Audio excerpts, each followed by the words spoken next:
بسم اللہ الرحمن الرحیم الحمد للہ رب العالمین والصلاة والسلام علی سید الانبیاء والمرسلین اما بعد فاعوذ باللہ من الشیطان الرجیم بسم اللہ الرحمن الرحیم۔ علم کلام کے موضوع پر تصنیف کردہ کتاب المعتقد المنتقد، جو کہ حضرت امام فضل رسول بدایونی رحمۃ اللہ تعالی علیہ کی تصنیف کردہ ہے، اس کے دروس کا سلسلہ چل رہا ہے اور اللہ تبارک و تعالی کی صفات کے حوالے سے گفتگو ہو رہی ہے۔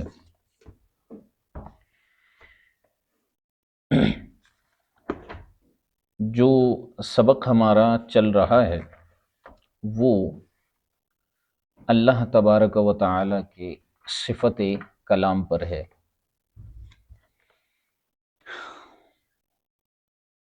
کہ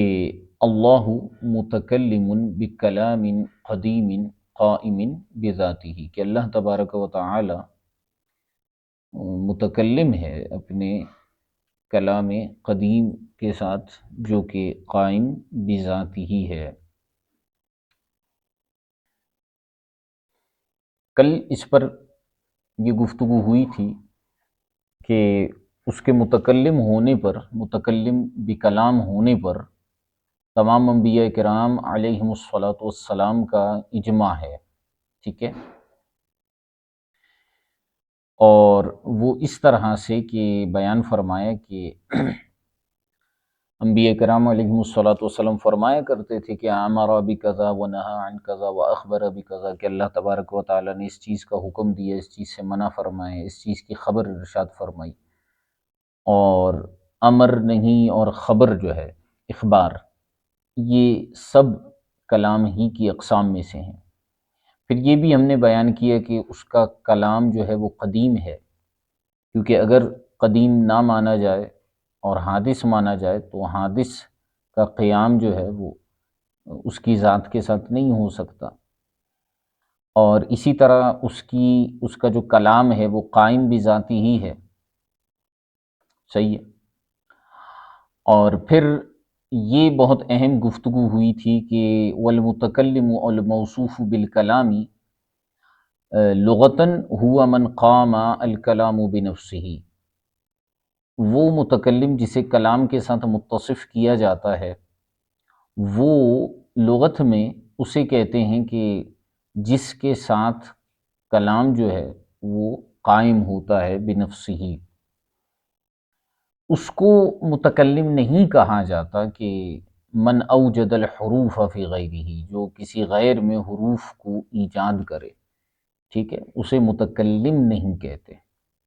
موجد تو کہیں گے، موجد حروف و اصوات کہیں گے، لیکن آپ اسے متکلم بہرحال نہیں کہہ سکتے۔ تو معتزلہ کے حوالے سے گفتگو ہوئی کہ معتزلہ اس بات کی طرف گئے کہ ان التکلم فی حقہ تعالی ایجاد الحروف والاصوات فی جسم، کہ اللہ تبارک و تعالیٰ کو جب متکلم کہا جاتا ہے تو اس سے مراد یہ ہے کہ وہ کسی اور کی جسم میں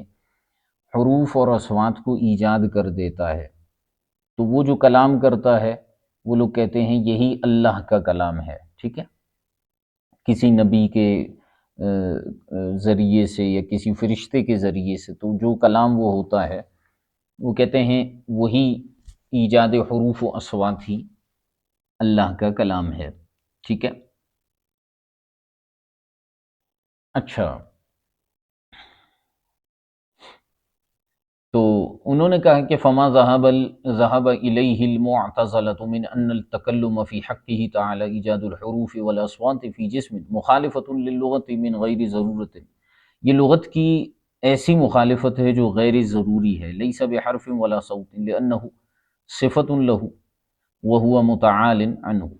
ٹھیک ہے، کیونکہ یہ جو کلام ہے یہ اس کی صفت ہے اور یہ حروف و اصوات کا تو محتاج ہے ہی نہیں، اللہ تبارک و تعالی اس سے پاک ہے۔ اگر آپ ایجاد حروف و اصوات کہیں گے اور اسے اس کا کلام کہیں گے تو وہ تو حروف و اصوات کا پھر محتاج ہوا اس کا کلام۔ یہاں ایک دلیل دی جا رہی ہے حقیقت میں کہ اس کا کلام تو پھر حروف و اصوات کا محتاج ہوا، ایجاد فی الغیر کو تو بعد میں دیکھیں گے، پہلے یہ دیکھیں گے کہ اس کا کلام تو حروف و اصوات کا محتاج ہو گیا، تو جس کا کلام حروف و اصوات کا محتاج ہو تو وہ قدیم کیسے ہو سکتا ہے؟ ٹھیک ہے۔ اچھا، اس کے بعد جو ہے وہ ایک اہم ہیڈنگ اور بحث آ رہی ہے، یطلق الکلام علی اللفظی والنفسی، کہ کلام کا اطلاق کیا جاتا ہے لفظی پر بھی اور نفسی پر بھی۔ اب یہاں سے جو بحث ہو رہی ہے اس کو پہلے سمجھیے، اور پھر جیسے کل بھی میں نے اس کے حوالے سے کچھ گفتگو کی، ہم اسے آگے دیکھیں گے، ٹھیک ہے۔ فرماتے ہیں کہ حاذ الکلام، اب یہ جو حضرت تاج الفحول رحمۃ اللہ تعالی علیہ ہیں، صاحب معتقد، یہ اپنی تحقیق بیان کر رہے ہیں، لیکن سیدی اعلیٰ حضرت امام اہل سنت رحمۃ اللہ تعالی علیہ کی جو تحقیق ہے وہ مختلف ہے۔ تو اب ذرا اس کو سمجھیے گا۔ فرماتے ہیں کہ وَهَذَا الْكَلَامُ الْقَدِيمُ الْقَائِمُ بِذَاتِهِ، جس کلام کی بات ہم نے کی ہے جو قدیم ہے، قائم بذاتہ ہے، یقال لہ، اسی کو کہا جاتا ہے الکلام النفسی، کلام نفسی۔ ولا یوصف بانہ عربی او عبری، اور اس کلام قدیم قائم بذاتہ کلام نفسی کو اس بات کے ساتھ متصف نہیں کیا جاتا کہ وہ عربی ہے یا عبرانی ہے، فلاں زبان میں ہے یا فلاں زبان میں ہے۔ کلام نفسی کو، کلام قدیم قائم بذاتہ ہی کو کسی زبان کے ساتھ، کسی لغت کے ساتھ جو ہے وہ متصف نہیں کیا جا سکتا۔ فرمائیں انما العبری والعربی هو اللفظ الدال علیہ، کیونکہ بات یہ ہے کہ عبرانی زبان ہو گئی یا عربی زبان ہو گئی۔ اچھا، عبرانی سے چونکہ اس کا ذکر اس لیے کر رہے ہیں کیونکہ جو گزشتہ انبیاء کرام علیہم الصلاۃ والسلام گفتگو فرمایا کرتے تھے اور اکثر کی جو زبان ہوا کرتی تھی وہ عبرانی ہی ہوا کرتی تھی، اور عربی ہمارے نبی پاک علیہ الصلاۃ والسلام کی زبان ہے، اور قرآن پاک عربی میں نازل ہوا۔ تو اب فرمائیں کہ جو کلام نفسی ہے، جو قائم قدیم بذاتی ہی ہے، قدیم قائم بذاتی ہی ہے، اسے متصف نہیں کیا جا سکتا کہ وہ عربی ہے یا عبرانی ہے۔ انما العبری والعربی هو اللفظ الدال علیہ، کیونکہ بات یہ ہے کہ عبرانی ہو یا عربی ہو، یہ تو وہ الفاظ ہیں جو اس کلام نفسی پر دلالت کرتے ہیں۔ والکلام النفسی یکون مسموعا عند الاشعری، یہاں سے بھی یہ بات سمجھیے گا، امام اشعری رحمۃ اللہ تعالی علیہ کے نزدیک جو کلام نفسی ہوتا ہے یہ مسموع ہوتا ہے۔ مسموع کا کیا مطلب ہے؟ قابل سماعت ہوتا ہے، سننے کے قابل ہوتا ہے، ٹھیک ہے۔ قیاسا علی رؤیت ما لیس بلون ولا جسم،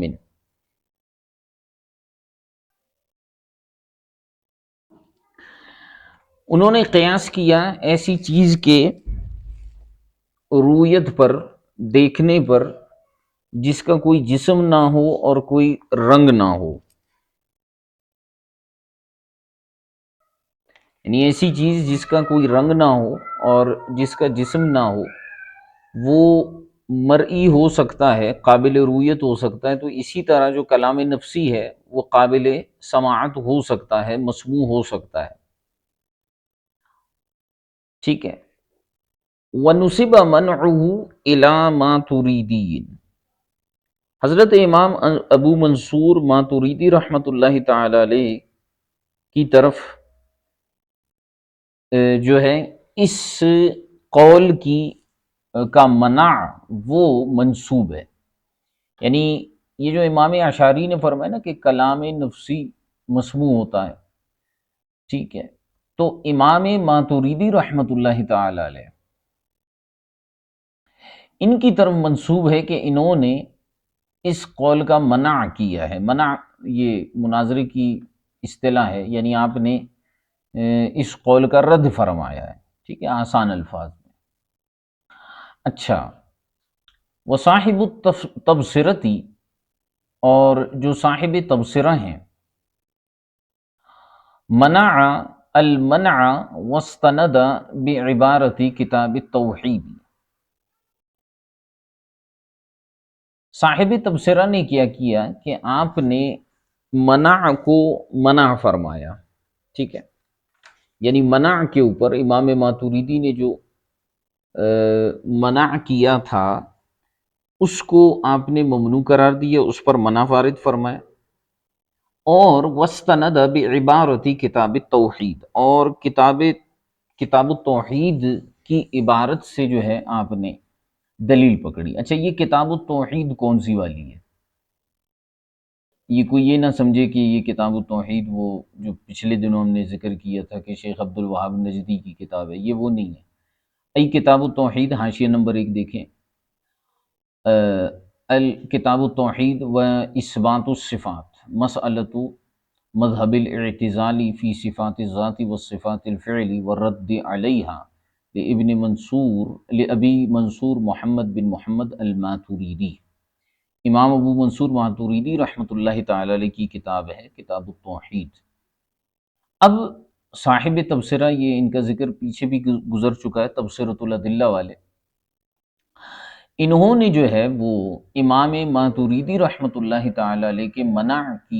منع کی ہے، یعنی اس کی ممانعت بیان کی ہے، اور آپ نے خود امام ابو منصور ماتوریدی ہی کی عبارت جو کتاب التوحید میں مذکور ہے اس سے دلیل پکڑی ہے، ٹھیک ہے۔ ثم قال فجوز الماتوریدی، اچھا وہ عبارت ذکر کرنے کے بعد، اس عبارت کو یہاں پر ماتن نے ذکر نہیں کیا، لیکن امام صاحب تبصرہ نے جو ہے اس کے بعد فرمایا کہ فجوز الماتوریدی سماع ما لیس بصوت، دیکھیں امام اشعری علیہ الرحمہ نے فرمایا تھا کہ کلام نفسی جو ہوتا ہے، دیکھیں یہ کلام نفسی کے بارے میں بتا دیا، پیچھے پوری بحث ہو چکی ہے کہ وہ کلام جو قدیم ہے قائم بذاتی ہی ہے اسی کو کلام نفسی کہا جاتا ہے، ابھی تک کلام لفظی کی بحث نہیں ہوئی۔ تو اب یہاں اختلاف یہ ہے کہ کیا کلام نفسی کو سنا جا سکتا ہے یا نہیں۔ امام اشعری نے فرمایا کہ یہ قابل سماع ہے، مسموع ہے، ٹھیک ہے۔ امام ماتوریدی کی طرف یہ بات منسوب ہے کہ آپ نے اس کا رد کیا ہے۔ اچھا، صاحب تبصرہ نے کیا کیا کہ آپ نے امام ماتوریدی کے رد پر منع وارد کیا اور خود کتاب التوحید کی عبارت سے استدلال کیا اور فرمایا کہ فجوز الماتوریدی سماع ما لیس بصوت، اور امام ماتوریدی نے یعنی صاحب تبصرہ نے فرمایا کہ امام ماتوریدی نے خود اس کی سماعت کو، اس چیز کے سننے کو جائز قرار دیا، درست قرار دیا جو آواز نہ ہو، کیونکہ امام اشعری نے فرمایا تھا کہ جس طرح سے بغیر رنگ والی چیز کو دیکھا جا سکتا ہے، بغیر جسم والی چیز کو دیکھا جا سکتا ہے، تو اسی طرح بغیر آواز والا جو کلام ہے اسے بھی سنا جا سکتا ہے، ٹھیک ہے۔ تو صاحب تبصرہ نے فرمایا کہ امام ماتوریدی کا کلام بھی اسی طرف اشارہ کرتا ہے کہ جس چیز کی آواز نہ ہو، جس کلام کی آواز نہ ہو اس کو بھی سنا جا سکتا ہے، تو پھر آپ کیسے امام اشعری کا انکار کریں گے؟ اچھا، اب یہاں پر ہو سکتا ہے آپ کے ذہن میں یہ باتیں آئیں کہ بھئی جو کلام بے صوت ہے اس کو کیسے سنا جا سکتا ہے، اور پھر آپ نے قیاس کیا ہے اسے رویت پر کہ بلا لون اور بلا جسم والی ایسی چیز جس کا رنگ نہ ہو یا جس کا جسم نہ ہو اس کو بھی دیکھا جا سکتا ہے، تو یہ ایک جو ہے وہ پورا مسئلہ ہے، پوری بحث ہے، اور جو علم الکلام میں نے پہلے بھی اس حوالے سے ذکر کیا تھا کہ جو امور عامہ کی بحث ہے وہ در حقیقت رؤیت باری تعالی کے اوپر ہے، کہ امور عامہ میں اس بات پر بحث کی جاتی ہے کہ یہ جو قیامت کے دن مومنین اللہ تبارک و تعالیٰ کو دیکھیں گے، اور نبی کریم صلی اللہ علیہ وآلہ وسلم سے جو رؤیت ثابت ہے، ٹھیک ہے، معراج والی، کہ آپ نے سر کی آنکھوں سے رب تبارک و تعالیٰ کو دیکھا، تو اب وہاں پر امور عامہ میں پوری بحث ہے اس حوالے سے کہ رؤیت کی علت کیا ہے۔ یعنی یہ جو اختلاف ہے نا، کہ امام اشعری علیہ الرحمہ نے فرمایا کہ رؤیت ما لیس بلون ولا جسم، جس کا رنگ نہ ہو، جس کا جسم نہ ہو، اس کو دیکھنا ممکن ہے، ٹھیک ہے۔ تو اب رؤیت کی علت کیا ہے، تو اس پر پورا ایک کلام ہے کہ رؤیت کی علت کیا ہے۔ وہ چیز جسے دیکھا جا سکتا ہے، آپ مجھے دیکھتے ہیں، میں آپ کو دیکھتا ہوں، یا آپ اس پوری دنیا کو دیکھتے ہیں، تو اصل میں رؤیت کی علت کیا ہے، کس وجہ سے آپ اس کو دیکھ رہے ہیں؟ رنگ کی وجہ سے دیکھ رہے ہیں، آپ جسم کی وجہ سے دیکھ رہے ہیں، یا جو ہے کوئی اور علت ہے جس کی وجہ سے دیکھ رہے ہیں؟ تو پوری کی پوری بحث آ کر یہاں پر اس بات پر اس کا نتیجہ نکلتا ہے کہ رؤیت کی علت وجود ہے، ٹھیک ہے۔ رؤیت کی علت کیا ہے؟ وجود ہے۔ تو اسی حوالے سے یہاں پر گفتگو ہوئی کہ صاحب تبصرۃ الادلہ نے امام ابو منصور ماتوریدی علیہ الرحمہ کی عبارت نقل کرنے کے بعد فرمائے کہ جوز الماتوریدی سماع ما لیس بصوت، کہ امام ماتوریدی نے اس چیز کے مسموع ہونے کو درست قرار دیا جو صوت نہیں ہے، آواز نہیں ہے۔ یعنی سماع کی علت کیا ہے؟ میں وہی رؤیت کی طرف اشارہ کر کے یہ کہہ رہا ہوں کہ بھئی کسی چیز کو سننے کی علت کیا ہے؟ آواز ہے۔ تو یہ بظاہر ہمارے سامنے نظر آتی ہے کہ آواز کو سبب بنایا گیا ہے۔ سبب اور علت میں فرق ہوتا ہے، آپ نے پڑھا ہوگا۔ تو آواز جو ہے وہ علت نہیں ہے، اس لیے ما لیس بصوت ہو وہ بھی مسموع ہوتی ہے، ٹھیک ہے۔ اچھا، اب ذرا آگے بحث سنیے گا، یہ بہت اہم بحث ہے کلام نفسی کے حوالے سے۔ فرماتے ہیں والخلاف فی الواقع لموسیٰ علیہ الصلاۃ والسلام۔ اب جو ہے اختلاف جو ہے وہ حضرت موسیٰ علیہ الصلاۃ والسلام کے واقعے کے حوالے سے ہے۔ اب یہاں پر چونکہ یہ جو انہوں نے دو موقف بیان کیے، کہ ایک موقف جو ہے امام ماتوریدی کا ہے اور ایک موقف امام اشعری کا ہے۔ امام اشعری رحمۃ اللہ تعالی علیہ کے ہاں جو ہے وہ ما لیسا بصوت ہے، وہ مسموع ہے، جبکہ امام ماتوریدی کی جو اصل گفتگو ہے وہ تو یہ ہے کہ بھائی ما لیسا بصوت ہو تو وہ مسموع نہیں ہوتی، ٹھیک ہے۔ لیکن صاحب تبصرہ نے کہا کہ نہیں جی، امام ماتوریدی کی عبارت سے تو یہی سمجھ میں آتا ہے کہ وہ بھی اس بات کے قائل ہیں کہ جو صوت نہ ہو وہ بھی مسموع ہوتی ہے۔ بہرحال اختلاف کی طرف چلیں تو مزید چیزیں کلیئر ہوں گی۔ فرمائیں کہ اختلاف ہے حضرت موسیٰ علیہ السلام کے واقعے کے حوالے سے۔ فعند الاشعری، اب امام اشعری رحمۃ اللہ تعالی علیہ وہ کیا فرماتے ہیں؟ ان کے نزدیک جو ہے سمع الکلام النفسیہ، امام اشعری چونکہ فرماتے ہیں کہ جو ما لیس بصوت ہو وہ مسموع ہو سکتی ہے، تو اس لیے امام اشعری فرماتے ہیں کہ حضرت موسیٰ علیہ السلام نے کوہ طور پر جو کلام سنا تھا وہ کلام نفسی کو سنا تھا۔ تو ان کے نزدیک چونکہ کلام نفسی، اچھا کلام نفسی کے بارے میں ہم بتا چکے ہیں کہ وہ بے صوت ہے، بے حروف ہے، ٹھیک ہے، لیکن امام اشعری نے فرمایا تھا کہ بے صوت کو سننا بھی جو ہے وہ ممکن ہے، اس لیے سمع الکلام النفسیہ، حضرت موسیٰ علیہ السلام نے کلام نفسی سنا۔ وعند الماتوریدی، لیکن امام ابو منصور ماتوریدی رحمۃ اللہ تعالی علیہ فرماتے ہیں کہ صوتاً دالن علی کلامہ تعالی۔ امام ماتوریدی کا جو اصل موقف ہے وہ تو یہی ہے، یہ تو صاحب تبصرہ نے ایک جو ہے وہ صورتحال نکالی تھی، لیکن اصل موقف کیا ہے امام ماتوریدی کا، کہ انہوں نے فرمایا کہ جو صوت نہ ہو وہ مسموع نہیں ہوتا۔ تو امام ماتوریدی فرماتے ہیں کہ حضرت موسیٰ علیہ السلام نے کوہ طور پر کیا سنا تھا؟ صوتاً دالن علی کلامہ تعالی، آپ نے وہ آواز سنی تھی جو اللہ تبارک و تعالی کے کلام پر دلالت کرتی ہے۔ ووجہ اختصاصہ بالکلیم علی الاول ظاہر۔ اچھا، حضرت موسیٰ علیہ السلام کو جو کلیم اللہ کہا گیا ہے، کہتے ہیں کہ اگر حضرت موسیٰ علیہ السلام کو کلیم کے ساتھ جو آپ کی تخصیص کی جا رہی ہے وہ پہلے مذہب کے مطابق بالکل ظاہر ہے، چونکہ آپ نے کلام نفسی کو سنا تھا اور خود کلام کیا تھا، تو اس لیے جو ہے کلیم بالکل درست ہے۔ جبکہ دوسرے موقف کے مطابق، چونکہ آپ نے تو ایک آواز سنی تھی جو کلام پر دلالت کرتی ہے،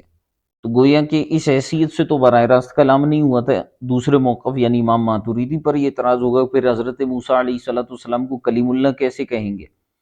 پہلے اعتبار سے تو بالکل درست ہے، امام اشعری کے قول کے مطابق کلیم اللہ کہنا درست ہے، لیکن دوسرے قول کے اعتبار سے کیسے کہیں گے؟ فرماتے ہیں وَعَلَى الثَّانِي، دوسرے اعتبار سے بھی کلیم اللہ کہنا درست ہے، پہلے کے اعتبار سے زیادہ ظاہر ہے، لیکن دوسرے اعتبار سے یعنی امام ماتوریدی کے موقف کے اعتبار سے بھی بالکل درست ہے، اور وہ ایسے ہے لِأَنَّهُ أَيْ سِمَاعُهُ الصَّوْتَ،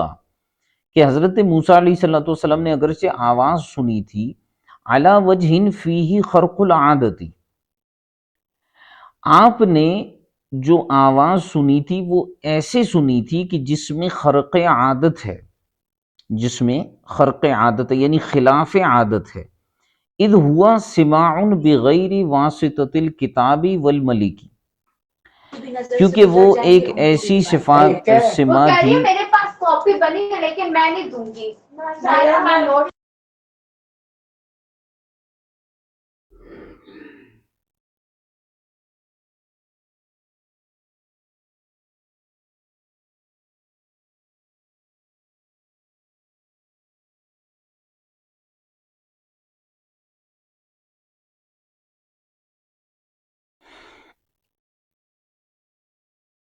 دوسرے اعتبار سے جو ہے وہ اس طرح سے ہے کہ لِأَنَّهُ أَيْ سِمَاعُهُ الصَّوْتَ،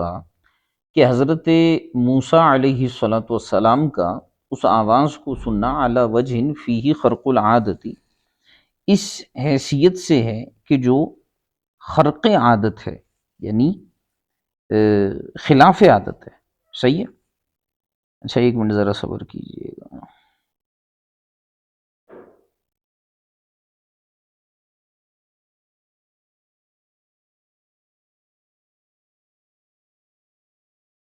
ہاں، اذ ہوا سماع بغیر واسطۃ الکتاب والملکی، کیونکہ یہ سننا بغیر کسی کتاب اور بغیر کسی فرشتے کے واسطے کے تھا، ٹھیک ہے؟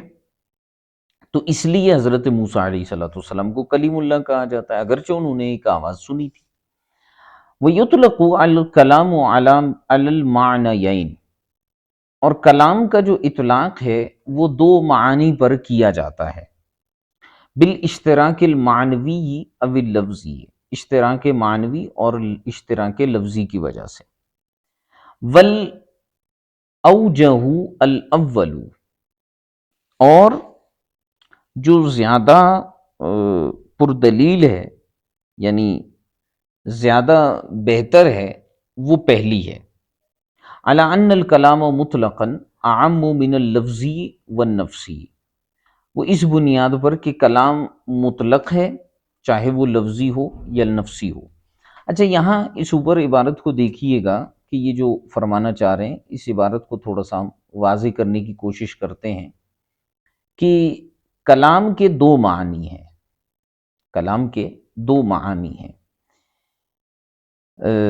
بالاشتراک المعنوی او اللفظی۔ اشتراک معنوی اور اشتراک لفظی کی وجہ سے کلام جو ہے وہ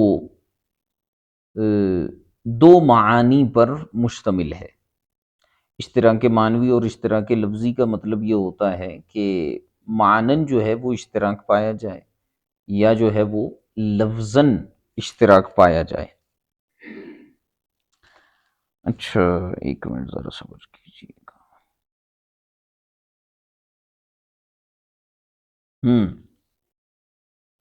کلام کے کیسے دو معنی ہوئے؟ ایک تو کلام نفسی ہے، اور دوسرا ہے وہ صوت جو کلام نفسی پر دلالت کرتا ہے، ٹھیک ہے؟